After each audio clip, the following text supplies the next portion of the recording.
जब से ये प्राइवेट गाड़ी लगी हमारा काम ठप हो गया सर। तो हमारी आपसे यही रिक्वेस्ट है कि जितनी भी प्राइवेट गाड़ी कमर्शियल चल रही है इसके ऊपर नकेल कसी जाए, या फिर वो लोग 1.5 लाख खर्चे परमिट ले लें, फिर चलाएगा सर, फिर हमें भी दुख नहीं होगा। टैक्स तो हमारे लोग भर रहे हैं और कमर्शियल का काम कोई और कर रहा है। चाहेंगे कि आज एसएसपी ट्रैफिक को यहाँ पर इनवाइट किया गया था कि रूबरू अमीर होते थे, आज ट्रांसपोर्ट वो जो सबसे गरीब है। एक तो बंदा बैठते हैं, लेकिन रात को जो गाड़ी लाठी जाती है, उनको पसंद कर जाती है, रात भर जाती है, रात को उनकी सोने की जो क्या बनी उसका आगे जाके चलाना जाता है। और आज छोटे से छोटा चलाने सर 5-10 नीचे कोई चलाना नहीं। बोल रहे हैं सारा काम जो प्राइवेट गड्डियां करा दी स्कूल टाइम जड़ियाँ इको चला दी 80+ गड्डियां रामनगर से पुछते उन्होंने बड़िया गड्डियां ना उनके पर गौर किया जाए,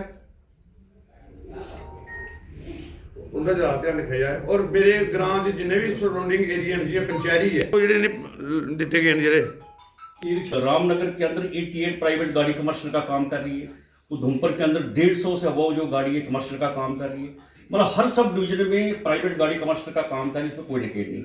अब ई रिक्शा पे आ जाओ, ई रिक्शा जो है मेट्रोलोर का काम कर रहा है, जबकि उसका कमिश्नर साहब ने कहा कि 10 रुपये उसका किराया है पर किलोमीटर का। उसका रूट 6 किलोमीटर चलना, लेकिन वो 25-30 किलोमीटर चल रहा है, उसके ऊपर कोई अंकुश नहीं है सर। जहां भी हम देखते हैं कि मेट्रोलोर को साइड में लगाया जाता है, बस को साइड में लगाया जाता है, उसका चलान भरा जाता है। हमारी आपसे रिक्वेस्ट है कि हमने कहीं नहीं भागना है, जब आपको कोई नहीं मिलेगा आप हमारे चलान कर लेना, लेकिन जो वायलेशन करते हैं सही उन पर अटैक होना चाहिए ना। जो लोग वायलेशन करते हैं वो तो हाथ आते नहीं। पता लगे किस वजह से चलान हो जाते हैं कि असं गड्डी अपनी कार जी पार्किंग चलानी चाहिए कि बैक साइड के 2 पार्किंग हैं बस स्टैंड से बैक साइड पार्किंग है, वो गड्डियां ला करी ट्रैफिक का एक बंदा उत्थे डिप्यूट हुई है तो चलान करे, उन्हें पता लगे कि इतने चलान होंगे असं हम गड्डियां इतों नहीं लानी। तीसरा है कि साड़ी गड्डी एक इंट्रेंस आती है कि पुलिस स्टेशन तो अंदर आती है, उस साइड भी गड्डियां लगी दी जितों बाहर निकलती उस साइड भी उन्हें रेहड़ियां प्लस मोटरसाइकिल लगे होंगे, वो गड्डियां बहुत मुश्किल करने गड्डियां बाहर निकलती हैं। अंश ट्रैवल केवल लिखा चंदन ट्रैवल, शीशे के ऊपर कोई चीज़ अगर आपके पास होकर गाड़ी आई है तो तब ठीक है, तब नहीं होता, स्टिकर नहीं होता।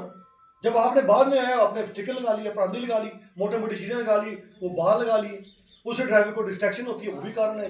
मैं आपको कह रहा हूँ, मैं सबसे पहले आपसे ये बात की कि हमारा मेन कारण रहता है लोगों की सेफ्टी, चाहे वो पैसेंजर है चाहे वो प्राइवेट बंदा है, सीट बेल्ट नहीं पहनी, हेलमेट नहीं पहनी, हमारा मेन मकसद रहता है लोगों की सेफ्टी। ये कतई नहीं हमारा मकसद रहता कि हम चलान टारगेट लेकर चलान हुआ। लिंक आएगा, अगर आप पे नहीं करोगे उसके बाद वर्चुअल कोड का लिंक आएगा, क्यों जी 2 महीने के बाद। वो कितने दिन तक रहता है जी वर्चुअल लिंक वाला?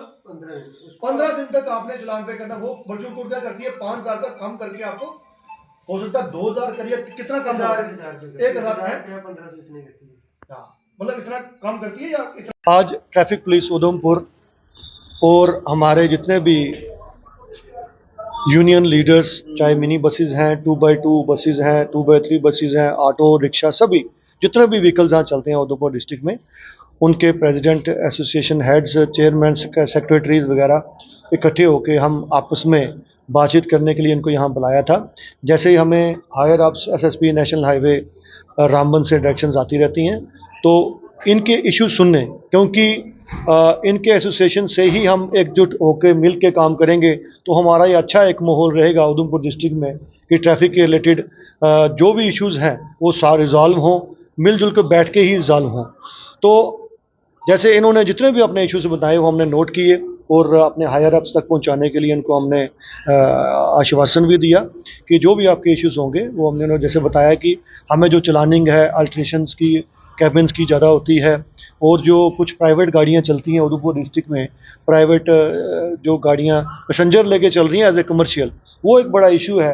फिर अगर वो ये कह रहे थे कि प्राइवेट गाड़ियाँ अगर हैं जिसमें सवारियाँ आ रही हैं तो फिर हमारा मकसद नहीं है हमें परमिट देने का, वो बिना परमिट के।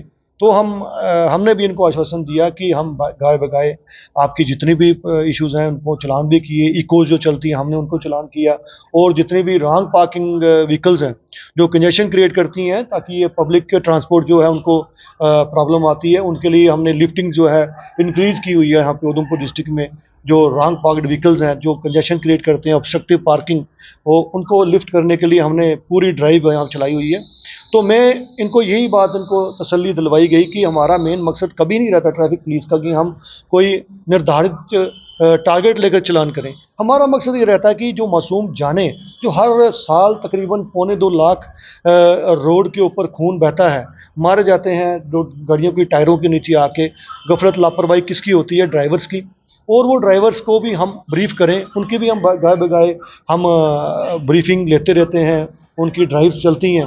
तो मेन मकसद ये रहता है कि लोगों की सेफ्टी इंश्योर करें, उनकी जो सिक्योरिटी सेफ्टी इंश्योर करें कि लोग मासूम जाने ना जाएं, और पूरे डॉक्यूमेंट्स हों, अल्कोहलिज्म पे लगाम लगे, ओवरलोडिंग पे लगाम लगे, और इनके जितने भी अपने ड्राइवर साहबान हैं, मैंने इनको गुजारिश की कि उनको आप ब्रीफ करें अपने पूरे डिसिप्लिन के साथ, डॉक्यूमेंट्स पूरे रख के, और साथ साथ में ओवरलोडिंग वगैरह जो विजिबल ऑफेंसेस रहते हैं उनके ऊपर परहेज़ करें। तो यही हमारी आपस में बातचीत हुई, और ताउन हमारा अच्छा बना रहे, और अच्छी हमारी जो एक एसोसिएशन के ज़रिए लोगों को सहूलत मिले, कोई रॉन्ग पार्किंग ना हो, कोई ओवरलोडिंग ना हो, किसी भी तरह का कोई वायलेशन ना हो। ये हमारा मकसद था। आपका बहुत बहुत धन्यवाद। Thank you. हमारे तो इनवाइट किया था कि एसएसपी रामबन, जो उन्होंने हमें इनवाइट किया था मीटिंग के लिए रिलेटेड ट्रैफिक के लिए, कि ओवरलोडिंग, एक्सीडेंट के बारे में और रोड्स के बारे में। तो उसके बारे में आज एसएसपी उनकी कोई विजिट पड़ गई है कटरा में, वो नहीं आ सके। तो डीएसपी साहब ने वो मीटिंग अटेंड की, हमें अच्छा लगा। उन्होंने जो कुछ क्वेश्चन हमने रखे, कुछ क्वेश्चन उन्होंने रखे। हमने रिलेटेड जो है बस स्टैंड के लिए बोला कि जो अनऑथराइज्ड गाड़ियाँ वो लगी रहती हैं रोड पे, उनके लिए आपने क्या प्रोविज़न रखा है, जो आपकी गाड़ी है उठाने के लिए, उसके लिए बोला हमने। और ओवरलोडिंग के लिए मैंने कहा कि हमारे दूर फ्रांग एरिया में जो हमारी बसें चलती हैं, जैसे डुड्डू बसंतगढ़ है, लाठी है, लांदर है, यहाँ बर्फानी इलाके हैं, हमने कहा कि जो कैबिन है गाड़ियों के, उसके लिए कि वो ड्राइवर कंडक्टर को सोने के लिए एक कैबिन रखा होता है कि वो उनके लिए वो ड्राइवर कंडक्टर सो जाते हैं। कम से कम 6 घंटे एक ड्राइवर वो सोना चाहिए, क्योंकि ये पैसेंजर गाड़ियाँ हैं। अगर कैबिन में सोने के लिए जगह ना हो तो कहीं ड्राइवर को गाड़ी चलाते धक्का या नींद ही आ जाए तो पीछे पैसेंजर हैं, कोई भी एक्सीडेंट हो सकता है। डीएसपी साहब को कहा कि उनको थोड़ा सा सोने के लिए अगर रिलीफ दे दीजिए कैबिन के लिए। उन्होंने कहा कि हम एसएसपी के साथ बात करेंगे, उसके लिए कुछ बोलेंगे। बाकी हमने ये बोला कि जो इको हैं, प्राइवेट गाड़ियाँ चल रही हैं जो स्कूल के बच्चों को ढोने के लिए, हमने 1.5 2 लाख के परमिट लिए हैं, पैसेंजर टैक्स जमा करा रहे हैं, टैक्स जमा करा रहे हैं, इंश्योर दे रहे हैं। वो जो हमारा काम जो है वो प्राइवेट गाड़ी कर रही हैं, उसके लिए आप नकेल कसें, उनके लिए हम करें। बाकी वो जो ओवरलोडिंग है, ओवरलोडिंग हम तो कभी नहीं बोलेंगे ओवरलोडिंग गाड़ी है तो उसको आप चलान कीजिए, तो चलान के लिए नहीं छोड़े। हम कैबिन के लिए बोला कि कैबिन के लिए ड्राइवर कंडक्टर को एक थोड़ा सा रिलीफ दे दीजिए कि वो अपने कैबिन में 2-4 घंटे वो नींद कर सके। धन्यवाद। Thank you.